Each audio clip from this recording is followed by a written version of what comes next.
et bienvenue dans cette nouvelle vidéo. Aujourd'hui, on va parler de noms de marque, de noms de boutique en ligne, de noms d'entreprise. En tout cas, quand tu cherches un nom pour ce que tu proposes, pour tes produits, pour ta marque. Si tu ne me connais pas, je suis Marion et j'ai créé plusieurs entreprises. J'ai dû à plusieurs reprises trouver un nom pour mes différentes entreprises. Donc, je suis un petit peu rodée sur l'exercice du nom et je vais donc aujourd'hui te partager mon expérience et les conseils que j'en ai retirés qui te seront utiles pour toi aussi réussir cet exercice. C'est parti, je te propose les 7 conseils, 7 astuces pour t'aider à trouver le bon nom pour ton entreprise. Pour commencer déjà, avant toute chose, je tiens à refaire un point sur quel est l'intérêt d'un nom. C'est super important à avoir en tête parce que ça va bien évidemment guider le choix, la sélection du nom que tu vas finalement garder à la fin pour ton entreprise, pour ta marque. Dans un premier temps, quand les personnes ne te connaissent pas et qu'ils vont voir passer le nom, l'intérêt c'est que ça suscite leur curiosité, que ça leur donne envie d'en savoir plus et que ça leur amène des sentiments positifs. Donc ça, c'est les premières choses que tu dois avoir en tête. Pour les personnes qui ne te connaissent pas, le nom doit avoir quelque chose de positif, doit susciter l'intérêt, titiller la curiosité, être facile à lire et que les gens aient envie d'aller plus loin. La deuxième utilité du nom, c'est une fois que les gens te connaissent et ont déjà vu un petit peu ta marque, ton univers, eh bien ça va être qu'ils puissent te rechercher à nouveau. Donc ça veut dire que s'ils ont en tête le nom de ton entreprise, il faut du coup qu'ils puissent l'avoir en tête facilement. L'étape d'après, ça va être de chercher, de taper ton nom dans les moteurs de recherche, que ce soit Google, les réseaux sociaux, ce genre de choses, et qu'ils puissent te trouver facilement. Donc tu l'auras compris, un nom a plusieurs intérêts, à la fois pour les personnes qui vont te découvrir, ensuite pour les personnes qui te connaissent déjà et qui vont vouloir te rechercher à nouveau. Maintenant que tu sais à quoi sert un nom, et garde bien ça en tête parce que tu vas voir que ça va être déterminant pour le choix de ton nom par la suite, je te partage du coup les 7 conseils, les 7 étapes, les 7 astuces à prendre en compte pour justement trouver un nom parfait pour ton entreprise qui correspond à ce que tu veux et qui n'existe pas déjà. Bien évidemment, cette vidéo est destinée à toutes les personnes qui ne souhaitent pas nommer leur entreprise avec leur nom-prénom, mais qui cherchent un autre nom, un nom qui sera différent et qui permettra de parler de leur univers, de leur création et qui résumera bien l'identité de leur entreprise. La première chose à prendre en compte, c'est le pourquoi de ton entreprise. Si tu veux que ton nom colle au fur et à mesure des années avec ce que tu proposes, avec ce que tu as envie de partager, il ne faut pas simplement un nom qui résume ce que tu fais en termes de produits, mais il faut un nom qui colle avec ton pourquoi, c'est-à-dire la raison pour laquelle tu as créé ton entreprise, la raison pour laquelle tu t'es lancé dans l'entrepreneuriat.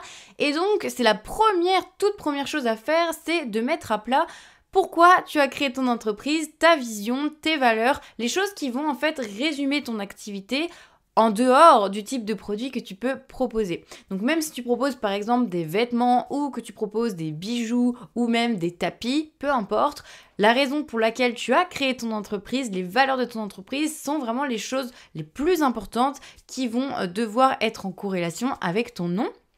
En tout cas, même si le nom ne va pas directement refléter la valeur, les choses que tu veux proposer, il faut quand même que ça respecte. C'est-à-dire que lorsqu'on va écouter ton nom, lorsqu'on va voir ton nom écrit, ça nous fasse penser que ça colle, que ça correspond, qu'il n'y ait pas un gros décalage avec les valeurs, ce que tu veux partager avec ton entreprise. Donc ça, c'est vraiment la première chose à faire, ça va être de noter tout simplement sur un papier, sur des post-it, accrocher quelque part, bref, garder en fait sous le coude le pourquoi en fait de ton entreprise, les valeurs de ton entreprise, ta vision. Et du coup, ça te permettra au fur et à mesure des idées de noms qui vont arriver, de vérifier que bien ces idées-là correspondent bien à ce que tu veux partager avec ton entreprise, ta marque, et qu'il n'y a pas un gros décalage entre le nom que tu as trouvé et finalement ce que tu veux réellement partager au quotidien avec tes produits, avec tes créations. Donc il ne faut pas forcément rester finalement bloqué sur le quoi, c'est-à-dire ce que tu vas proposer comme création, mais bien particulièrement sur le pourquoi tu as créé ton entreprise, pourquoi tu t'es lancé dans l'entrepreneuriat, quelles valeurs tu veux transmettre avec ta marque, quelles émotions, quelles sont les choses importantes, les mots-clés qui sont vraiment, qui résument bien ce que tu veux partager au sens global avec ta marque et ton entreprise. Mon deuxième conseil, ça va être d'oublier tous les outils gratuits que tu peux trouver sur internet qui sont des simulateurs de noms. Moi, j'ai testé, je ne valide pas du tout. Ce sont à chaque fois des noms un peu bizarres, des noms pas forcément pertinents, pas forcément efficaces. Ce sont des algorithmes derrière qui vont te proposer des idées de noms, mais pour ce coup-là, je ne fais pas confiance aux algorithmes et je pense que c'est quand même bien mieux de faire sa propre tambouille. Donc ce que je te propose à la place comme deuxième astuce, Ça va être de faire un mind mapping des mots potentiels, des mots qui pourraient être utilisés ou qui pourraient t'inspirer pour le nom de ta marque en partant sur plusieurs exercices. Tu peux tout d'abord utiliser le champ lexical. Donc par exemple, tu vas utiliser le champ lexical de la nature. Et bien dans le champ lexical de la nature, il va y avoir les oiseaux, il va y avoir la couleur verte, il va y avoir les plantes, il va y avoir certains noms de fleurs, peu importe. En fait, il y a plein de choses dans un champ lexical. Le champ lexical, c'est tous les mots qui tournent, qui gravitent autour d'un seul et même mot. Donc si tu pars du mot nature, tu vas avoir un champ lexical. Si tu pars autour du mot vert, tu vas avoir un champ lexical qui sera différent. En fait, tu peux taper tout simplement sur Google champ lexical 2 et avoir le mot qui te vient en tête et essayer du coup comme ça d'avoir des sortes de bulles en faisant un mind mapping, des bulles comme ça de plein de mots, de plein de mots-clés qui vont te permettre ensuite d'avoir des idées pour ton nom. Mais c'est vraiment une première étape, c'est de vraiment trouver plein de mots, plein de mots qui vont t'inspirer, mais qui vont être bien évidemment en relation avec tes valeurs, en relation avec ton pourquoi, en relation avec ton univers. Donc tu peux commencer par le champ lexical. Ensuite, pour trouver d'autres idées de mots, tu peux utiliser les synonymes. Pareil, tu peux chercher sur Google synonymes de et trouver comme ça tout un tas de mots auxquels tu n'aurais pas forcément pensé, qui sont peut-être aussi plus jolis, bref, qui vont t'inspirer pour la suite. Et tu auras ainsi beaucoup plus de choix pour avoir des idées d'inspiration pour ton nom. Et le dernier, c'est de trouver des adjectifs qualificatifs. Ça peut aussi être intéressant de taper adjectif qualificatif avec un type de sentiment que tu veux, par exemple adjectif qualificatif beauté, adjectif qualificatif rareté, peut-être des choses, des valeurs en fait qui te sont importantes à toi et tu vas réussir comme ça à trouver des synonymes, à trouver plein d'adjectifs qui reflètent toujours le même sens, le sens du côté rare, le sens du côté précieux, etc. Donc tu vas trouver comme ça différents adjectifs. Tu fais donc ton mind mapping, je te mettrai à l'écran un exemple pour te montrer à quoi ressemble un mind mapping. Tu fais comme ça des bulles avec énormément de mots, le plus de mots possible que tu peux. Dans cette première étape, généralement, il n'y a pas de censure. Tu laisses vraiment tous les mots qui te viennent à l'esprit, qui t'inspirent en fonction de tes thématiques, justement, en fonction de ce que tu proposes, en fonction de tes valeurs, ce que je t'ai demandé juste avant, ton pourquoi. Eh bien, tu vas comme ça faire un mind mapping de plein de mots qui vont ensuite te permettre d'être inspiré pour la suite.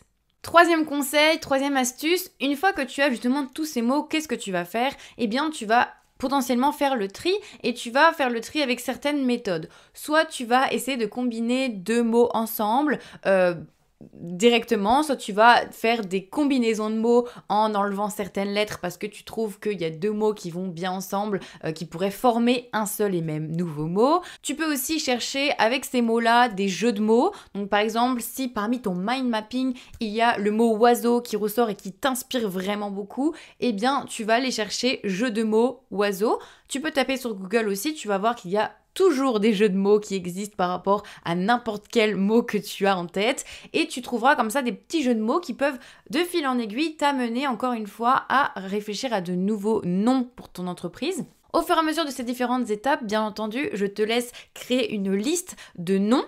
Il y a la liste de mots qui t'inspirent, mais il y a aussi la liste de noms potentiels que tu vas venir agrémenter au fur et à mesure de ces différents exercices sur un autre papier, sur un papier différent. Et donc, de cette manière, si pendant la phase de jeu de mots, tu as des idées de noms qui apparaissent, tu vas les noter. Pareil, tu peux chercher les expressions. J'ai beaucoup cherché les expressions. Pareil, ça m'a aussi amené à des idées à chaque fois que j'ai dû créer des noms pour mes différentes entreprises. Donc, tu peux chercher comme ça des expressions, taper expression autour de avec le mot qui te semble intéressant à creuser. Tu peux aussi chercher les mots qui ont un double sens, jouer avec ça. Pareil, tu trouveras les idées au fur et à mesure de tes recherches en tapant expression, jeu de mots. Tu pourras trouver comme ça des mots qui ont un double sens et qui peuvent être intéressants à creuser pour un nom d'entreprise. Ensuite, une fois que tu as ta liste de noms potentiels, évidemment, je t'encourage encore une fois à créer une liste de noms la plus grande possible pour pouvoir ensuite faire un tri. Il faut vraiment pas se censurer au début, il faut vraiment laisser libre cours à ta créativité, à tes idées, parce que c'est que ensuite que tu viendras trier par rapport à tout ce que tu auras trouvé, parce que ton nom doit remplir certaines conditions. Donc si tu pars au début avec très peu de choix, tu vas avoir vraiment du mal à trouver. C'est pour ça que ces premières étapes de recherche doivent vraiment t'amener à beaucoup de possibilités de noms pour que ensuite, tu viendras filtrer avec les critères que je vais t'expliquer juste après. Mon quatrième conseil, du coup, ça va être l'étape où on va justement choisir le nom. Eh bien, mon conseil, c'est de choisir un nom qui va être très facile à se remémorer et facilement prononçable ou facilement lisible. C'est vraiment 3 critères que tu dois garder en tête: mémorisable, lisible, prononçable. Les 3 sont liés finalement, puisque si ton nom il est facilement lisible, il est facilement prononçable, il est peut-être aussi logiquement facilement mémorisable. C'est-à-dire que si c'est un nom qui est difficile à prononcer, qu'on va avoir du mal, qu'on comprend pas les mots, les syllabes, ou alors qu'il y a des mots compliqués finalement avec trop de consonances différentes, eh bien ça va pas être agréable déjà à entendre, ça va pas être forcément agréable à lire et du coup clairement on va pas s'en souvenir. Donc ça c'est des choses qu'il faut que tu demandes à des personnes autour de toi. Fais l'exercice, propose-leur ta checklist des différents noms que tu as gardés qui peuvent être utiles pour ta marque, et demande à des personnes autour de toi qui n'ont rien à voir avec la recherche de noms, qui n'ont pas du tout été impliquées dans l'exercice,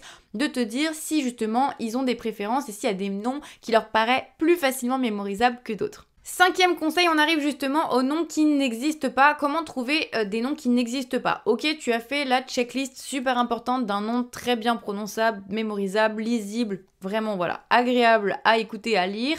Ensuite, il va falloir que tu vérifies que ces noms-là ne sont pas déjà existants. Donc comment on fait pour chercher justement et trouver, faire une sélection en fonction de ça pour avoir un nom qui n'existe pas déjà? Eh bien, tu dois déjà légalement, première chose, aller vérifier sur l'INPI, vérifier si dans ton domaine particulier, dans ton secteur d'activité, il n'existe pas déjà un nom d'entreprise déposé, et donc auquel cas tu serais pas dans la légalité. Donc ça c'est quand même le premier point super important. Tu peux faire une recherche gratuite sur l'INPI pour vérifier et être vraiment sûr que le nom que tu as envie, que tu vises, n'existe pas déjà et n'a pas déjà été déposé par d'autres marques, d'autres concurrents sur ces mêmes secteurs d'activité. Donc ça c'est vraiment une recherche que je t'invite à faire qui est gratuite, et il y a d'autres recherches que tu peux faire aussi payantes, mais déjà cette première recherche gratuite te permettra d'avoir une idée et de pas complètement partir sur un nom déjà auquel tu n'aurais pas du tout le droit d'utiliser. 6e point très important, une fois que tu as vérifié que le nom n'a pas été déjà déposé légalement, ou en tout cas qu'il n'existe pas de noms qui ressemblent et qui ont été déposés légalement, ensuite ça va être l'autre partie, parce qu'il y a beaucoup de personnes qui ne déposent pas légalement leur entreprise, mais qui pourtant ont quand même un nom d'entreprise qui existe. Donc ça, je t'invite à rechercher tout simplement sur Google, tu tapes le nom que tu vises pour ton entreprise et regarder un petit peu ce qui tombe. Déjà, il ne faut pas qu'il y ait des choses négatives, qu'il y ait des choses un peu touchy, et par exemple, qui seraient discriminatoires ou illégales, des choses qui vraiment correspondraient pas du tout avec les valeurs et ton entreprise et qui casseraient en fait l'image de ta marque. Puisque si tu te positionnes avec ce nom-là et que quand les gens tapent le nom de ta marque, tombent sur des trucs juste en dessous qui sont pas légales ou qui sont discriminatoires ou ce genre de choses, ce serait vraiment mauvais pour ton image. Donc fais un petit peu des recherches et regarde ce qui tombe sur Google quand tu tapes le nom que tu vises. Aussi vérifie bien évidemment si le nom n'est pas déjà existant sur un site internet. Même si le nom n'a pas été déposé, c'est possible qu'une entreprise existe quand même avec ce nom-là. Donc tape sur Google et vérifie.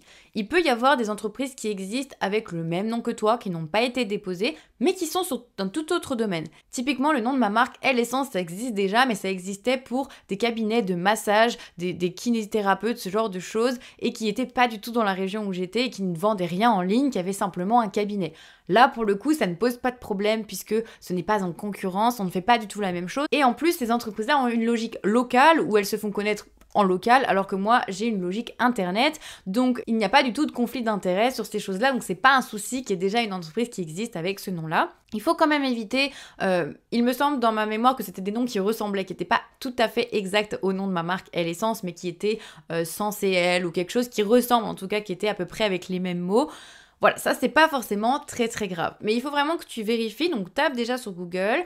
Ensuite, tu peux faire une vérification du nom de domaine, puisque si un jour tu as envie de créer ton propre site web, ce qui devrait arriver normalement, puisque même si aujourd'hui tu utilises des marketplaces ou des solutions alternatives pour commencer, peut-être qu'un jour tu auras envie d'avoir ton propre site internet et donc d'acheter ton URL, ton nom de domaine propre à toi. Tu peux vérifier, il me semble, sur OVH pour vérifier si le nom de domaine que tu cherches n'existe pas déjà, n'a pas déjà été acheté, n'a pas déjà été pris. Et s'il existe déjà, c'est un petit peu dommage. Moi, je te conseille pas du coup de garder ce nom-là parce que un jour ou l'autre, tu auras besoin d'un site internet. Donc si tu ne peux pas utiliser l'URL, c'est un peu dommage. Aussi, même si l'URL a déjà été prise mais que tu as envie de faire une petite variation, je te conseille pas non plus. Même si par exemple le .com a déjà été pris, que tu veux faire un .fr, je te conseille pas parce que les gens risquent de se tromper et de tomber sur ton concurrent, enfin en tout cas l'autre entreprise qui a le même nom que toi. Vraiment, si le nom de domaine n'est pas disponible, ne le prends pas. Même si c'est des petites variations que tu veux rajouter, simplement une petite préposition ou un petit mot derrière. Il ne faut pas oublier que les gens, quand ils taperont sur internet ton nom, ils risquent de tomber du coup quand même sur ton concurrent qui n'est pas du tout toi. Donc vraiment, je t'encourage à enlever le choix de nom que tu as s'il a déjà été pris en nom de domaine, c'est quand même rédhibitoire. Ensuite, eh bien, je t'encourage à aller chercher sur Instagram. Ce n'est pas rédhibitoire Instagram puisque tu peux bel et bien rajouter des mots. Tu peux par exemple avoir un nom de marque et rajouter .bijou, .création, quelque chose ou tiret même. Tu peux jouer avec les tirets, tu peux jouer avec les points. Sur Instagram, c'est pas trop un souci, même si c'est un peu gênant. Il y a quand même un concurrent ou une concurrente qui est sur le même domaine que toi, qui a déjà le même nom et qui a déjà un compte Instagram. Ça fait beaucoup de choses. Mais si par exemple il y a simplement le nom qui a déjà été utilisé ou un nom qui ressemble, c'est pas très grave, tu peux rajouter .bijou. C'est pas forcément très joli, c'est pas la meilleure solution, mais on peut toujours bidouiller ou avec les tirets, rajouter des tirets ou des points. Parce que ça arrive aussi souvent que ce soit des particuliers qui aient créé des noms, des comptes Instagram avec le nom que tu veux, mais qui en fait sont des comptes fantômes qui n'existent pas. Donc il faut pas non plus que ça te bloque pour ça, ce serait dommage. C'est pour ça que si par exemple le nom de ma marque L'Essence avait déjà existé avec des tirets entre chaque mot, eh bien moi j'ai mis des points. Voilà, c'est pas très grave si je vois que le compte avec les tirets n'existe pas, ne communique pas en réalité, bah je vais pas me priver quand même pour ça. Ce serait vraiment dommage. Donc Instagram, il faut quand même checker, mais c'est pas rédhibitoire forcément. C'est à toi de voir et de jauger un petit peu ce qui est important ou pas. Et septième et dernier conseil, eh bien il faut un nom de marque que tu adores par-dessus tout. Ça c'est le dernier critère. Bien évidemment, eh bien je t'ai donné plein d'idées, plein d'astuces pour choisir des noms qui n'existent pas, qui sont originaux, qui peuvent être trouvés grâce à ta propre personnalité, à tes propres valeurs, à ton propre pourquoi. Ensuite tu fais le tri par rapport à tes obligations légales. Ensuite tu fais le tri par rapport à ce qui existe déjà pour vérifier que ce n'est pas en conflit d'intérêts. Et en dernier point, bien sûr, tu valides que le nom, tu l'adores. Parce que normalement, un nom, on est censé le garder sur le long terme, le moyen long terme. On peut en changer, mais c'est pas forcément si évident que ça. Et c'est un petit peu contraignant. Donc si tu peux avoir un nom dès le début que tu adores et que tu auras envie de garder au fur et à mesure des années, c'est quand même beaucoup mieux pour toi, je te le conseille. Donc choisis aussi un nom que tu vas aimer par-dessus tout, c'est vraiment très important. Il n'y a pas forcément besoin d'être original à tout prix, il n'y a pas forcément besoin de trouver quelque chose qui sort du lot. Tu peux avoir un nom qui est assez classique. L'Essence, c'est plutôt classique, c'est des mots français. J'ai pas été chercher non plus quelque chose de très original, mais c'est un mot qui me correspond, c'est un mot que j'aime, c'est un mot qui est agréable à prononcer, qui est facilement mémorisable, qui n'existait pas. Et du coup, ça a rempli un petit peu tous les critères. Donc vraiment, c'est à toi de faire ta petite tambouille, de rechercher, mais bien évidemment, il faut que ce soit un nom que tu adores pour pouvoir le garder sur le long terme. Et c'est quand même mieux pour toi. Et dernier point important, si ton entreprise est française et que tu as envie de véhiculer justement des valeurs fabriquées en France, ce genre de choses, surtout, ne choisis pas un nom en anglais, garde ta propre langue et utilise des mots français. C'est quand même important. Petit aparté bonus destiné aux créateurs et créatrices de produits faits main. Beaucoup de créateurs et créatrices de produits faits main utilisent des mots avec, par exemple, le nom du type de produit qu'ils fabriquent. Par exemple, tu fabriques des tapis, eh bien tu vas mettre Indawa Tapis. Ou alors, tu proposes des bijoux et tu vas mettre la marque Hémisphère Bijoux. Le problème avec ça, c'est que ça peut être réducteur, il faut faire attention. Si demain, tu as envie de proposer autre chose que du bijou ou du tapis, eh bien, il faut pas que ton nom, en fait, soit trop réducteur et te bloque. Donc ça, c'est vraiment quelque chose auquel il faut faire attention. D'un autre côté, ça peut aussi être intéressant sur Instagram notamment, si le nom de ta marque, c'est Hémisphère et c'est tout, mais que par contre sur Instagram, tu as envie de mettre hémisphère.bijou ou hémisphère-bijou, ça peut être intéressant si vraiment d'ores et déjà tu sais que tu ne vas faire que des bijoux et que toute ta vie de ton entreprise ne sera que des bijoux. Dans ces cas-là, ça peut être intéressant pour le référencement et pour que les gens comprennent très rapidement ce que tu fais. Mais il faut faire attention parce que c'est à double tranchant, donc c'est vraiment un petit point de vigilance que je mets. Ça peut être utile, mais ça peut aussi être réducteur pour les années à venir, donc c'est vraiment à toi de te poser les bonnes questions et de voir si c'est intéressant ou pas d'utiliser comme ça des mots qui sont vraiment descriptifs de ce que tu proposes comme type de création. Aussi, les créatrices de produits faits main ont tendance à mettre des noms d'entreprise avec mon petit atelier, ma petite fabrique ou des choses comme ça. C'est pas forcément le top parce que c'est très réducteur à vous, ce que vous faites vous, alors que ce que vous le proposez aux autres. Donc c'est vraiment quelque chose qui va plutôt être tourné vers vous et c'est pas vraiment l'idéal d'utiliser comme ça des pronoms possessifs, mon, ma. Peut-être il faut mieux éviter, je pense, pour le nom d'une entreprise. Et bien entendu, ça peut être un nom qui ne veut absolument rien dire, je n'ai pas spécifié, mais c'est pas obligé que ce soit un nom qui ait du sens, ça peut, comme je disais tout à l'heure, Indawa, si Indawa ne veut absolument rien dire, mais que pour toi, ça a des consonances ou que tu peux trouver une histoire à raconter derrière, pourquoi pas, ton nom n'a pas absolument besoin d'avoir des significations ou d'être quelque chose qui veut dire quelque chose dans le dictionnaire. Il n'y a pas forcément de contraintes là-dessus, c'est à toi de voir, c'est à toi de choisir en fait ce qui va le mieux correspondre encore une fois à ton pourquoi, à ton entreprise, à ce que tu veux véhiculer comme valeur, à ce que tu veux partager comme émotion avec ta marque, tes créations, tes produits. C'est parti, tu as donc toutes les clés en main pour trouver le bon nom pour ton entreprise, pour ta marque. Prends ton temps, en tout cas c'est quelque chose qui peut prendre du temps et puis c'est bien aussi de laisser un petit peu mûrir tes réflexions. Une fois que tu as trouvé en tête quelques noms, quelques idées, 2-3 noms comme ça de marques que tu retiens parmi toute cette recherche et ces exercices, eh bien laisse quelques semaines passer, parle-en autour de toi pour voir finalement quel nom te plaît le plus et quel nom avec le temps t'arrives quand même à garder un intérêt dessus. Donc vraiment laisse le temps passer aussi, laisse-toi du temps et ne décide pas en 5 minutes parce que tu risquerais d'être déçu et de vouloir changer d'avis trop rapidement. Voilà, j'espère que cette vidéo t'aura plu et t'aura permis d'avoir des exercices, des choses à faire, une petite liste en fait de comment faire pour trouver un nom idéal pour toi, pour ton entreprise, pour ta marque, pour tes créations. J'espère que ces exercices vont te guider, en tout cas ils sont universels, ils sont valables depuis la nuit des temps et surtout avec l'arrivée d'internet, il y a ces derniers critères à la fin à vraiment prendre en compte parce que c'est important. Dans tous les cas, n'oublie pas ce que je t'ai dit en début de vidéo, ton nom doit pouvoir à la fois partager des sentiments, des émotions positives aux personnes qui vont découvrir le nom de ta marque. Il faut que ça suscite leur intérêt. Et ensuite, pour les personnes qui te connaissent déjà, il faut qu'ils puissent se remémorer facilement le nom de ton entreprise et qu'ils puissent le taper sur les moteurs de recherche facilement et te retrouver facilement. Si cette vidéo t'a plu, n'hésite pas à me dire en commentaire et surtout à me partager le nom de ta marque que tu auras trouvé. C'est trop cool de pouvoir voir un petit peu ce que ça aura pu donner comme recherche suite à tous mes conseils. Ensuite, eh bien, si tu as envie d'avoir de nouveaux conseils pour gérer, développer ton activité, ta marque, n'hésite pas à t'abonner à la chaîne. Je partage énormément d'informations et de coulisses aussi pour te montrer un petit peu comment faire et te partager en tout cas mon expérience pour que tu puisses toi aussi avoir des conseils pour développer ton entreprise et tes ventes. Je te dis à très vite pour une nouvelle vidéo, coulisses ou conseils.